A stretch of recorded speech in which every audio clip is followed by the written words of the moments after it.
Well, you've already seen our test drive of the new Compass that's all set to be launched, but we've decided to give it a more rigorous workout. We're headed off to the Netravati Wildlife Sanctuary just outside Goa to put it in its natural environment, off-road, and put it through its paces.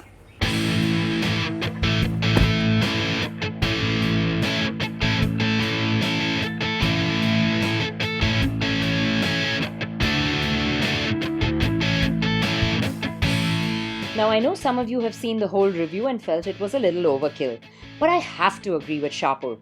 Once you get in this car and behind its wheel, it begins to grow on you in many different ways. The interiors impress straight off and do feel premium enough. Fit and finish is also really good, and it does come with its fair share of features. But the list is not as comprehensive as some of the competition. What we did miss most was the navigation, especially since Apple CarPlay does not support maps. And a lot of people will also expect a sunroof.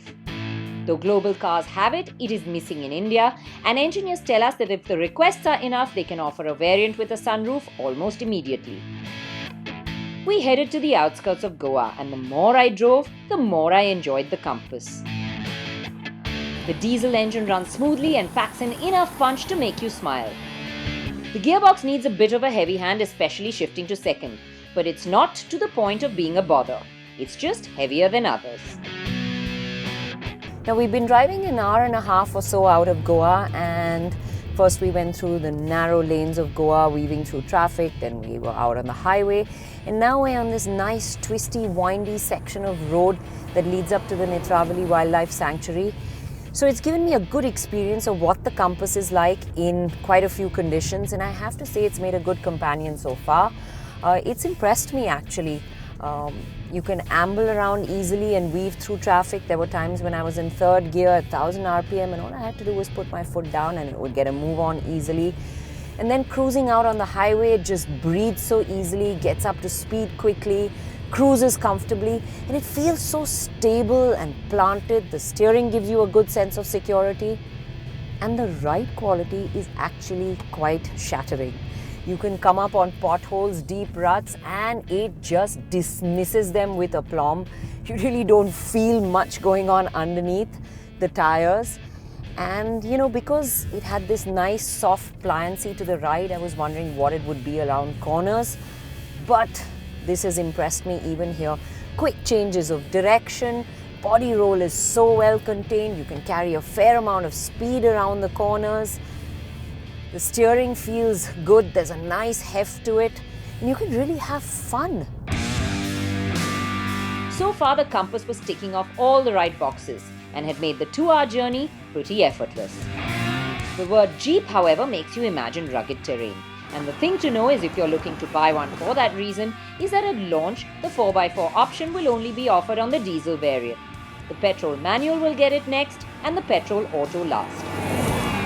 We dived into the forest, turning the terrain select dial to mud and hit the trail to find out how well the 4x4 on our diesel variant worked.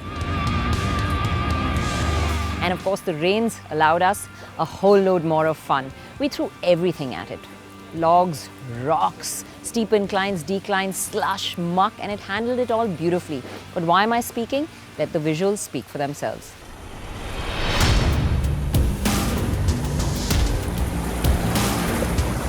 There was always enough torque to clamber up gradients even on a gentle throttle. Driving through the slushy bits, you could feel the system working, shifting power to the wheels that needed traction, and we sailed smoothly through. Now here's a fact that people should know because there's been discussion on ground clearance these days. And though the lowest point on the Compass is actually 208 millimeters off the ground, the figure you will see on paper is probably 153 millimeters. That's because the Indian certification norms have changed and now require a vehicle of this size to have a 400 kilogram of load before being measured up. All I can say is don't go by those numbers, the Compass does just fine. We never had a problem going over any of the stones along the way or wading through the waterbed. Now this short second review may come across as all positive too. But the Compass is a vehicle that will steal your heart quite easily, whether it's the way it looks, the interior quality, the way it drives, or just the shatteringly good ride.